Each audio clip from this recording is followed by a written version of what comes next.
Amados irmãos, eu vos saúdo com a paz de nosso Senhor e Salvador Jesus Cristo. Nesta oportunidade, sempre com a ajuda de Deus, trataremos do seguinte tema. Preste atenção. Crescimento sem profundidade doutrinária. Querido obreiro, não se esqueça de algo sumamente importante. A Bíblia Sagrada não é um simples ou mero livro. A Bíblia Sagrada é a inspirada, a inerrante, a infalível, a completa, a suficiente, a soberana, a perfeita, a sempre atual e a eterna Palavra de Deus. E que o Espírito Santo, o Divino Preceptor, nos auxilie na ministração desta mensagem. Amém. Amados irmãos, acabo de ler o último livro de John Stott, falecido em 2011 aos 90 anos de idade. Publicado em 2010, o discípulo radical traz o adeus singelo e carinhoso do teólogo inglês. Ao baixar minha caneta pela última vez, literalmente, pois confesso não usar computador, aos 88 anos, aventuro-me a enviar essa mensagem de despedida aos meus leitores. Sou grato pelo encorajamento, pois muitos de vocês me escreveram. Algumas linhas mais adiante, despede-se ele de seus amigos e discípulos. Mais uma vez, adeus. O livro não é só despedida. É um alerta grave e urgente à nossa cristandade. Ao descrever o perfil da igreja evangélica atual, o irmão Stott, já bastante apreensivo, preferiu ser econômico nas palavras. Crescimento sem profundidade. Constranjo-me a concordar com a análise de Stott. Sei que não devo generalizar, pois ainda há rebanhos sadios e bem nutridos. Mas a verdade é que nunca as igrejas estiveram tão cheias de crentes tão vazios. O que está acontecendo conosco?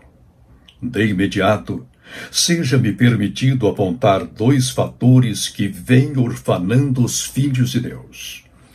A substituição do Cristo eterno pelo Jesus secular e a retirada da cruz da mensagem evangélica. Ao invés do Cristo eterno, o Jesus secular. O maior inimigo de Cristo na presente década é o Jesus que nós, evangélicos, criamos no século passado. Parece que no armário de nossa teologia há sempre um Jesus pronto a justificar-nos todos os disparates e ambições. Tal Jesus, porém, está longe do Cristo morto e ressurreto do Santo Evangelho. O interessante é que, até bem recentemente, não poupávamos ataques ao Jesus comunista da antibíblica, nociva e deletéria teologia da libertação. Mas, desgraçadamente, acabamos por inventar um bem pior. Capitalista e terreno, nosso Jesus desenvolveu uma ação preferencial pelos ricos e já não se acanha em especular na bolsa dos valores invertidos e efêmeros. Ele induz o povo de Deus a transformar pedras em pães, a saltar do pináculo do templo e a curvar-se ante o príncipe desta geração, o maldito e perverso Mamon.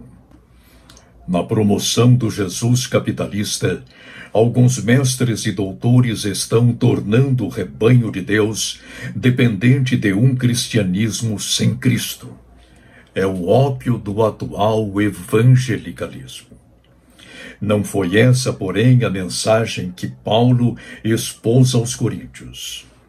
Professando estar comprometido com o evangelho genuíno e radical, escreve o apóstolo: por que decidir nada saber entre vós, senão a Jesus Cristo e este crucificado?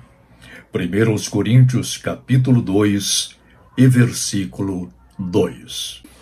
Se quisermos um crescimento com profundidade, temos de nos voltar com urgência ao Cristo anunciado pelos santos apóstolos.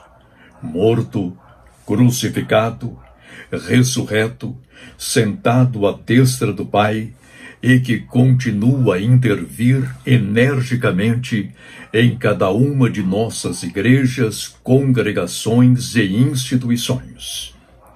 O Jesus do Calvário é insubstituível e inimitável.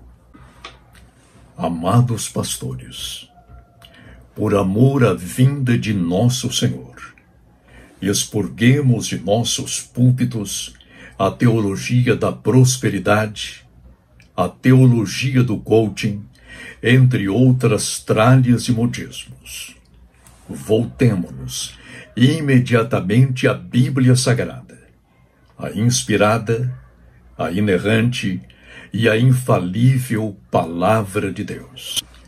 Ao invés da Palavra de Deus, desgraçadamente, a palavra do homem.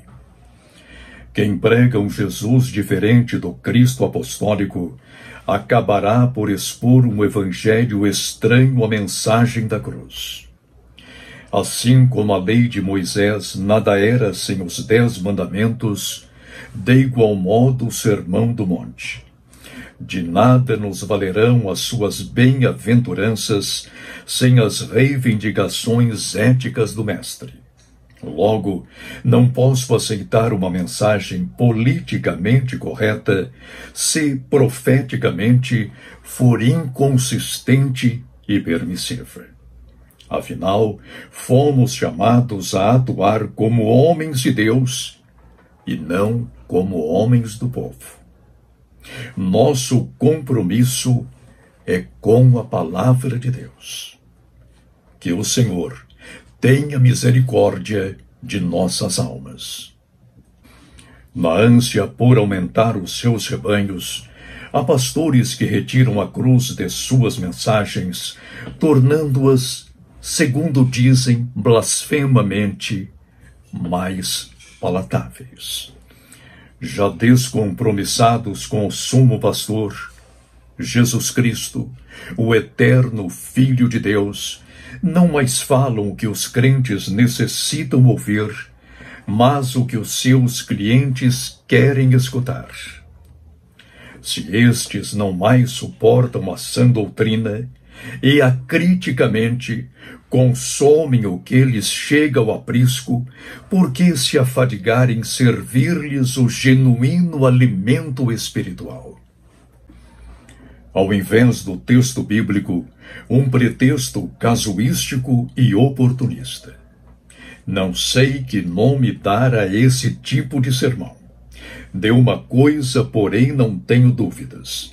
Deve ser muito eficiente, mundanamente falando, porque infla as igrejas e engorda os rebanhos.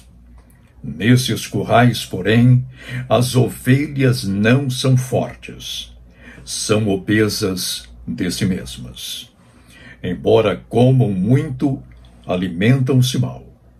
Acham-se à beira da inanição, prestes a morrer sem o Senhor Jesus.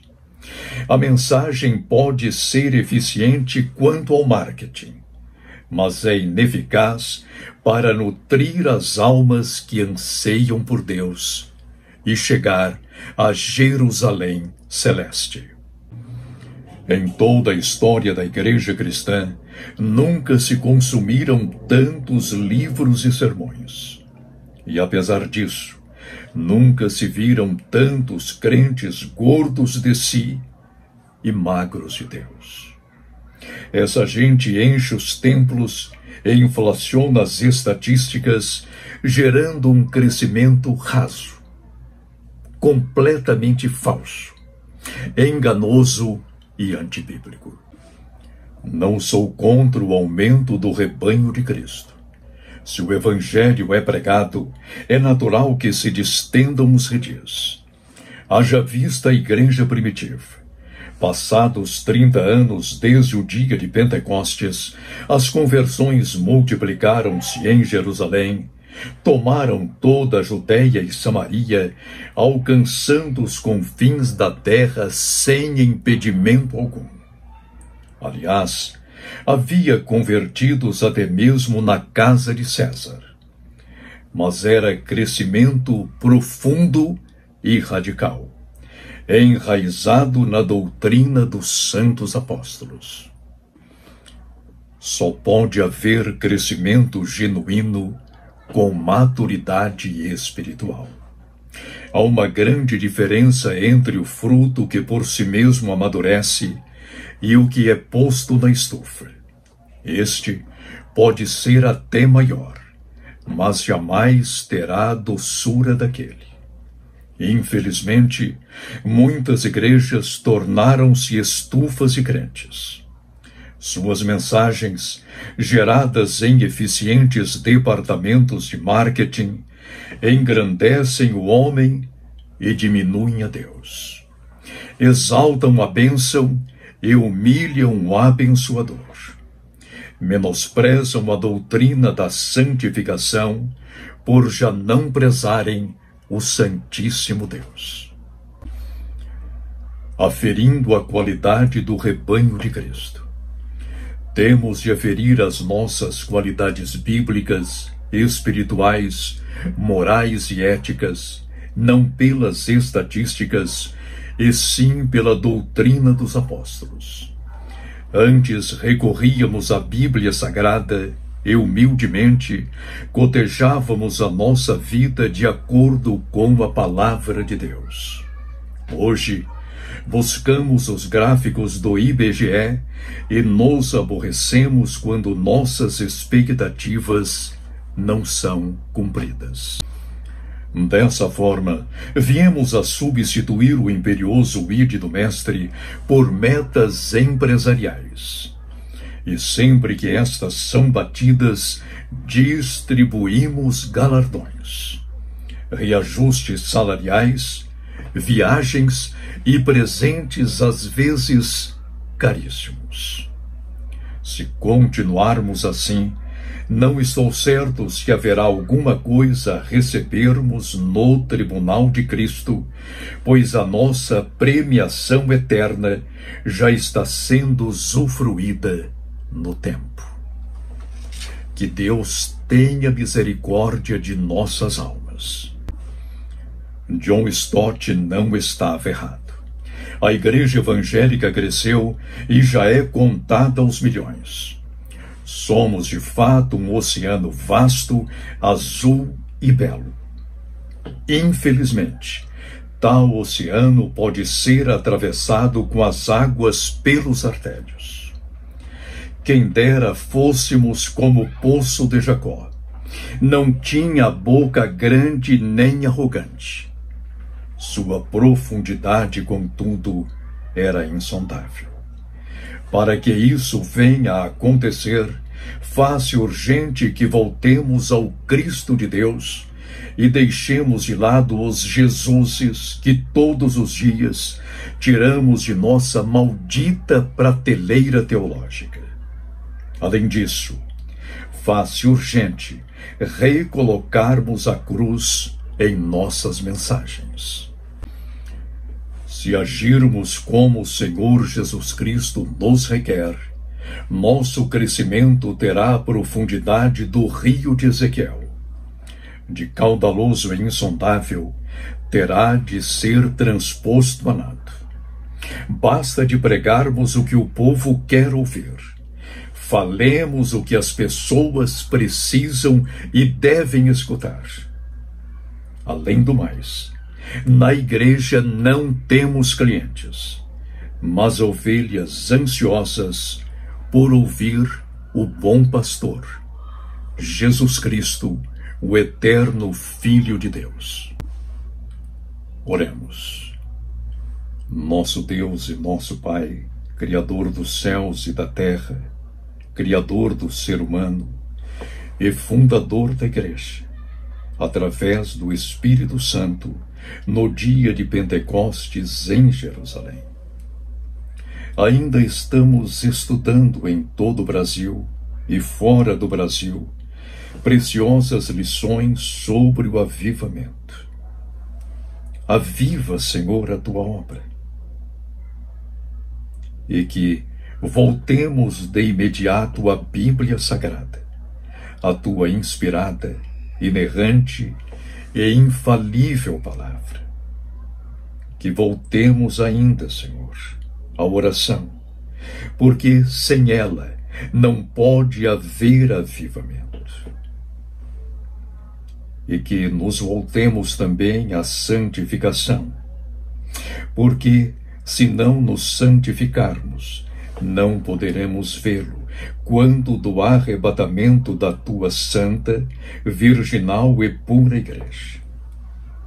Ó Senhor, e que evangelizemos o mundo sem mais tardança, até os confins da terra sem impedimento algum. Pai, aviva a tua Igreja, para que tenhamos um verdadeiro e genuíno crescimento bíblico com profundidade. Caso contrário, ficaremos envergonhados quando da tua vinda. Em nome de nosso Senhor e Salvador Jesus Cristo, verdadeiro homem e verdadeiro Deus. Amém. Amados irmãos, a paz de nosso Senhor e Salvador Jesus Cristo. Amém.